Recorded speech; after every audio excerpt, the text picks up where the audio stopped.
শুরু হয়ে গেল 2023-24 শিক্ষাবর্ষে অনলাইনের মাধ্যমে কলেজ ভর্তি প্রক্রিয়া। এখন থেকে আপনি চাইলে মোবাইল ফোন কিংবা কম্পিউটার দিয়েই অনলাইনের মাধ্যমে কলেজ চয়েস দিতে পারবেন। এই ভিডিওতে আমি আপনাদেরকে দেখিয়ে দিচ্ছি কিভাবে কম্পিউটারের মাধ্যমে আপনি নিজেই নিজের কলেজ চয়েস দিবেন, কিভাবে মোবাইল ফোন দিয়ে কলেজ চয়েস দিতে হয় বা কিভাবে মোবাইল ফোন দিয়ে কলেজে ভর্তি হওয়ার জন্য আবেদন করতে হয়। এই বিষয়ে একটা ভিডিও রয়েছে আমার চ্যানেলে। ভিডিওর লিঙ্ক এই ভিডিও ডেসক্রিপশন বক্সে দেওয়া রয়েছে। কম্পিউটার দিয়ে আবেদন করার জন্য আপনি যে কোনো একটি ব্রাউজার ওপেন করবেন। ব্রাউজার ওপেন করার পর এইখানে আপনি ইউআরএল বারে টাইপ করবেন xiclassadmission.gov.bd। ওয়েবসাইটের লিঙ্ক ভিডিও ডেসক্রিপশন বক্সে প্রোভাইড করা থাকবে। আপনারা এই ওয়েবসাইটটিতে আসবেন। এইখানে আপনারা দেখতে পারবেন শুরুতে রয়েছে ভর্তির নীতিমালা, তারপর রয়েছে আবেদন নির্দেশিকা, এরপর রয়েছে পেমেন্ট পদ্ধতি, তারপর রয়েছে বোর্ড লগইন। এইখানে দেখতে পারবেন অনলাইনে আবেদন, তার নিচে রয়েছে সিকিউরিটি কোড পুনরুদ্ধার, তারপরে রয়েছে মোবাইল নাম্বার পরিবর্তন। এই প্রত্যেকটা অপশনে আমি আপনাদেরকে দেখাবো। A to Z প্রসেস থাকবে ভিডিওতে। অবশ্যই ভিডিওটি শেষ পর্যন্ত আগে মনোযোগ দিয়ে দেখবেন, তারপর আবেদন করবেন। এইখান থেকে আপনি আবেদন নির্দেশিকাতে ক্লিক করে আবেদন নির্দেশিকাটি ডাউনলোড করে নিতে পারেন। আবেদন নির্দেশিকার ভিতরে রয়েছে কিভাবে আবেদন করবেন এবং কয় তারিখে রেজাল্ট হবে, প্রথম ধাপের রেজাল্ট কবে, দ্বিতীয় ধাপের রেজাল্ট কবে, কবে ভর্তি নিশ্চয়ন করবেন, কবে থেকে ক্লাস শুরু হবে, সকল কিছু আপনারা এখানে পেয়ে যাবেন। এরপর রয়েছে পেমেন্ট পদ্ধতি। পেমেন্ট পদ্ধতিতে ক্লিক করলে আপনি দেখতে পারবেন এইখানে বিকাশ, নগদ, রকেট, সোনালী ব্যাংক ই-সেবা, উপায়, ওকে ওয়ালেট, ট্যাপ, এই কয়েকটা মোবাইল ব্যাংকিং বা ইন্টারনেট ব্যাংকিংয়ের মাধ্যমে আপনি কিন্তু অ্যাপ্লিকেশন ফি পেমেন্ট করতে পারবেন। অ্যাপ্লিকেশন ফি পেমেন্ট করার পদ্ধতিগুলো এখানে স্টেপ বাই স্টেপ দেওয়া রয়েছে। বিকাশ দিয়ে কীভাবে পেমেন্ট করবেন এটাতে ক্লিক করলে আপনি দেখতে পারবেন। রকেট দিয়ে কীভাবে করবেন এখানে ক্লিক করলে আপনি একটা একটা করে জানতে পারবেন। এবার চলুন দেখা যায় কীভাবে আপনারা অনলাইনের মাধ্যমে কলেজ চয়েস দিবেন। কলেজ চয়েস দেওয়ার জন্য শুরুতে আপনাকে আগে পেমেন্ট করতে হবে। কিভাবে বিকাশের মাধ্যমে পেমেন্ট করতে হয় এই বিষয়ে একটি ভিডিও রয়েছে, আপনারা চাইলে এই ভিডিও ডেসক্রিপশন বক্স থেকে সেই ভিডিওটি দেখে আসতে পারেন। আপনি চলে যাবেন উপায়ের ভিতরে। উপায় আসার পর আপনি এখানে লগ ইন করবেন। লগ ইন করা হয়ে গেলে আপনি একটু নিচের দিকে গেলেই দেখতে পারবেন এডুকেশন নামের একটা অপশন রয়েছে, এটাতে ক্লিক করবেন। এডুকেশনে ক্লিক করলে আপনি সবার উপরেই পাবেন HSC ক্লাস অ্যাডমিশন ফি, এটাতে ক্লিক করবেন। এখানে ক্লিক করার পর সিলেক্ট বোর্ড, এখান থেকে আপনার বোর্ড সিলেক্ট করবেন যে আপনি কোন বোর্ড থেকে পাস করেছেন। এরপরে সিলেক্ট ইয়ার, আপনি কত সালে পাস করছেন সেটা নির্বাচন করবেন। এরপর এইখানে আপনার রোল নাম্বারটা দিয়ে দিবেন। রোল নাম্বার দেওয়ার পর এখান থেকে আরোতে প্রেস করবেন, দেখতে পারবেন এখানে মোবাইল নাম্বার দিতে বলবে। এখানে আপনি আপনার মোবাইল নাম্বারটা দিয়ে দিবেন। মোবাইল নাম্বার দেওয়া হয়ে গেলে এখান থেকে আরোতে প্রেস করবেন এবং এইখানে দেখতে পারবেন প্রসিড লেখা চলে আসবে, আপনি প্রসিড লেখাতে ক্লিক করবেন। এবার দেখতে পারবেন আপনার নাম এখানে চলে আসছে স্টুডেন্ট নেমের জায়গায়। যদি নাম ঠিক থাকে তাহলে এখান থেকে পে নাওতে ক্লিক করবেন এবং আপনার উপায় অ্যাকাউন্টের পিন নাম্বারটি দিবেন। পিন নাম্বার দিয়ে আরোতে প্রেস করবেন এবং এখান থেকে স্লাইড করে দিবেন। স্লাইড করে দিলেই দেখতে পারবেন আপনার পেমেন্টটি সাকসেসফুল হয়ে যাবে। এই যে দেখতে পাচ্ছেন পেমেন্ট সাকসেসফুল হয়ে গেছে। এবার আপনি চলে আসবেন ওয়েবসাইটে। ওয়েবসাইটে আসার পর এখান থেকে অনলাইন আবেদন এই লেখাটিতে ক্লিক করবেন। এখানে ক্লিক করলে দেখতে পারবেন আপনাদের সামনে ঠিক এরকম ইন্টারফেস আসবে। এইখানে আপনাকে যে কাজটি করতে হবে, শুরুতে আপনার রোল নাম্বার দিতে হবে, তারপর এখান থেকে বোর্ড সিলেক্ট করতে হবে, পাসিং ইয়ার, রেজিস্ট্রেশন নাম্বার এবং নিচে এখানে একটা কোড দেখতে পাচ্ছেন, এই কোডটি আপনাকে এই ভেরিফিকেশন বক্সে দিয়ে নেক্সটে প্রেস করতে হবে। আমি এখানে সকল ইনফরমেশন দিয়েছি এবং এখান থেকে নেক্সটে প্রেস করলাম।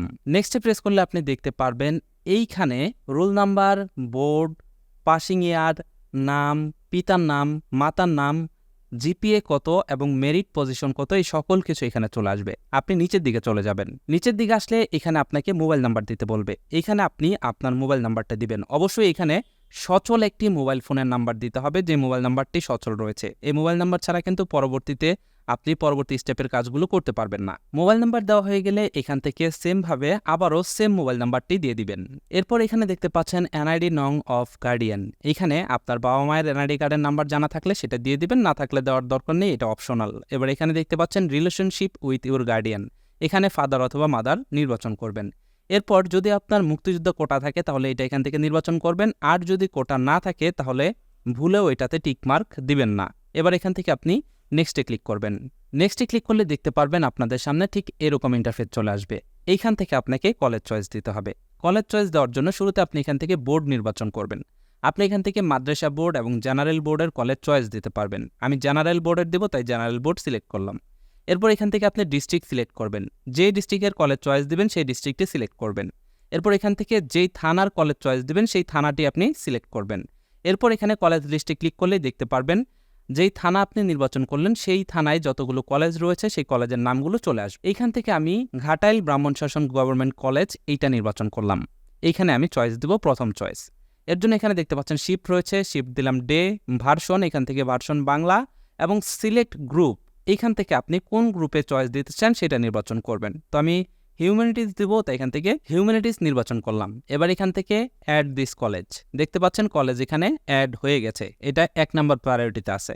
এবার সেম একইভাবে আপনি এখান থেকে আরেকটি কলেজ নির্বাচন করবেন। সেম একইভাবে এখান থেকে শিফট নির্বাচন করবেন, ভার্সন নির্বাচন করবেন, গ্রুপ নির্বাচন করবেন এবং এইখান থেকে অ্যাড দিস কলেজে ক্লিক করবেন। দেখতে পারবেন এখানে কলেজ অ্যাড হয়ে গেছে। এইভাবে আপনি এখানে সর্বনিম্ন 5টি কলেজ চয়েস দিতে পারবেন এবং সর্বোচ্চ 10টি কলেজ আপনি এখানে চয়েস দিতে পারবেন। তো আমি এখানে 5টা কলেজ চয়েস দিয়েছি, আপনারা চাইলে এখানে 10টা পর্যন্ত দিতে পারবেন। আপনি যদি এখানে কোনো কলেজ বাদ দিতে চান তাহলে এখান থেকে ডিলিট আইকনে ক্লিক করলেই সেটা বাদ হয়ে যাবে। যদি আপনি প্রায়োরিটি চেঞ্জ করতে চান তাহলে এখান থেকে আপনি চাইলে প্রায়োরিটি চেঞ্জ করতে পারবেন। এবার আপনি এখান থেকে প্রিভিউ অ্যাপ্লিকেশন এটাতে ক্লিক করবেন। এরপর দেখতে পারবেন আপনাদের সামনে এরকম ইন্টারফেস চলে আসছে। এইখানে আপনি দেখতে পারবেন চয়েস দেওয়া কলেজের লিস্ট চলে আসছে। সবকিছু ঠিক থাকলে সাবমিট অ্যাপ্লিকেশনে ক্লিক করবেন, দেখতে পারবেন আপনার অ্যাপ্লিকেশনটি সাবমিট হয়ে যাবে। এবার এখান থেকে প্রিন্ট ভার্সন এই লেখাটিতে ক্লিক করবেন। প্রিন্ট ভার্সন লেখাটিতে ক্লিক করলে দেখতে পারবেন আপনাদের সামনে এরকম একটি পেজ চলে আসবে। এটার আপনি একটা স্ক্রিনশট রেখে দিবেন অথবা এটা পিডিএফ আকারে সেভ করে রেখে দিবেন। পরবর্তীতে প্রয়োজন পড়লে এটাকে আপনি প্রিন্ট করবেন। তো এবার আপনার আবেদনটি সাবমিট হয়ে গেল। এবার আপনি অপেক্ষা করবেন কবে রেজাল্ট হবে। রেজাল্ট হলে আপনার মোবাইল ফোনে SMS এর মাধ্যমে জানিয়ে দেওয়া হবে আপনি কোন কলেজের জন্য নির্বাচিত হয়েছেন। ভর্তি নিশ্চয়ন করলে সেই কলেজে আপনি ভর্তি হয়ে যেতে পারবেন। যখন আপনি আবেদনটি সাবমিট করবেন তখন আপনার মোবাইল ফোনে একটা 6 সংখ্যার গোপন কোড যাবে, সিকিউরিটি কোড। সেটাকে কিন্তু আপনাকে অবশ্যই সংরক্ষণ করতে হবে, পরবর্তীতে সেটার প্রয়োজন পড়বে। তো এটাই ছিল আজকের ভিডিওটি কেমন লাগলো কমেন্ট করে জানাবেন এবং এই ভিডিও দেখে যারা যারা কলেজ চয়েস দিবেন তারা অবশ্যই কমেন্ট করে জানিয়ে যাবেন। আপনাদের কমেন্ট দেখলে আমি পরবর্তীতে ভিডিও বানানোর অনুপ্রেরণা পাই। আপনারা যদি এই আবেদনটি এডিট করতে চান, কোনো কলেজ পরিবর্তন করতে চান বা নতুন করে কলেজ অ্যাড করতে চান তাহলে এই ভিডিও ডেসক্রিপশন বক্সে একটা লিঙ্ক রয়েছে, সেই লিঙ্ক থেকে ওই ভিডিওটি দেখে নেবেন। ওই ভিডিওতে আমি দেখিয়েছি কিভাবে আবেদনপত্র এডিট করতে হয়।